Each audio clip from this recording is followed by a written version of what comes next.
सही कह रहे हैं मिश्रा जी।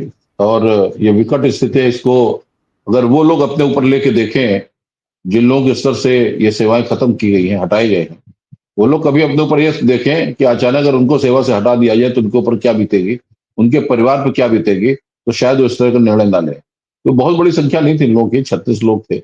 36 लोग इतने महत्वपूर्ण काम के लिए काम कर रहे थे, रखा जा सकता था। अगर उनको एक स्तर से हटा के दूसरी जगह रखा गया तो उन लोग से पूछा जाना चाहिए था। और आज तक का कभी वो रहा है कि पहले आप पूछो, आप बताओ, आप कोई भी जॉब रही है, अगर आपको हटाना है, आपको चेंज करना है, तो आप बताओ भाई ये स्थितियां मेरे सामने आ रही, ये दिक्कतें आ रही हैं, और वेतन हमको ज्यादा दे पा रहे हैं, कुछ इसमें हमको कमी करनी पड़े, कुछ रास्ता निकालो, जो करना हो करे, जो नहीं करना होगा छोड़ेगा। मगर आपने एकदम से बगैर बताए, बगैर उसमें 3 दिन से पहले हटा दिया, ये किसी भी कीमत पर उचित नहीं है।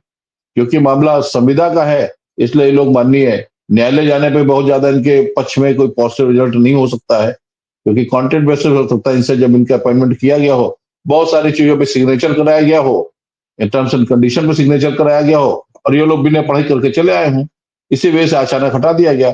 कॉन्ट्रैक्ट बेसिस या संविदा पे तो इसीलिए लाने की बात चल रही है ना, कि जब हमारे हिसाब से नहीं क्या निकाले बाहर करो।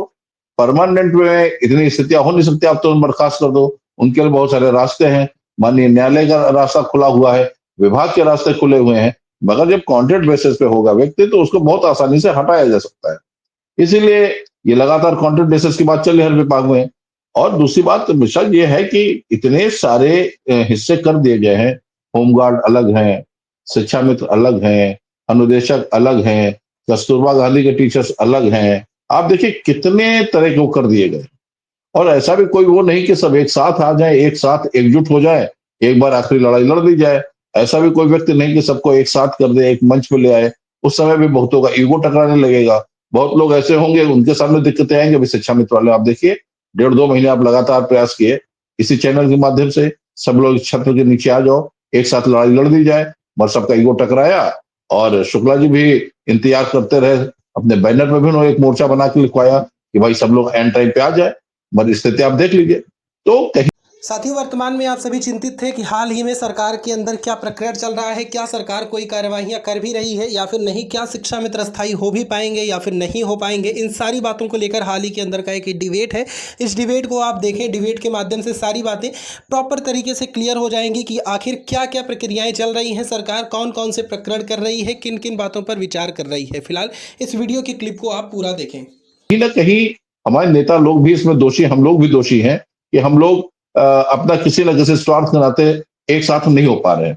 अभी आप खुद ही देखिए कि जो ये लोग हैं, स्वास्थ्य विभाग के लोग हैं, एनएचएम के होमगार्ड्स की जो दिक्कतें हैं, आंगनवाड़ी की जो दिक्कतें हैं, और आप सोचिए उनकी जो जो हमारे हम लोग या एमडीएम की जो कार्यकर्ती होती है, उनकी दिक्कतें हैं। ये जितने भी इस तरह के हैं, अगर एक साथ होके एक बार एक मंच पे आ जाए, तो शायद सरकार को मौका मिले कि हाँ, इनकी संख्या इतनी ज्यादा है। जब संख्या दिखती है, जब भीड़ दिखती है, जब पूरा एक तरफ से पूरा बवाल दिखता है कि पूरा लखनऊ जाम हो गया, तो उस समय सरकार कोई ना कोई निर्णय लेती है। भले वो थोड़ा सा ही मानदेय बढ़ा या थोड़ा सा ही कुछ ना कुछ निर्णय ले, पर निर्णय लेती जरूर है।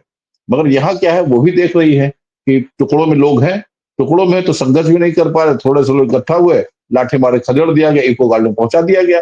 तो ये स्थितियां मिश्रा जी लगातार, और इस पे सरकार से इस तरह लड़ना इतना आसान नहीं है, कोई भी सरकार हो। और आप खुद ही बता रहे हैं कि जब सांसद थे माननीय योगी जी, उन्होंने बहुत शिक्षा मित्रों के बारे में पक्ष में बोला था, और ये गोरखपुर में 2 या 3 बार उनके स्टेज पे उनके धरने में भी शामिल हुए थे अपने आप, माननीय योगी आदित्यनाथ जी। और उसके बाद सरकार आने पे भी कोई पॉजिटिव निर्णय नहीं लिया।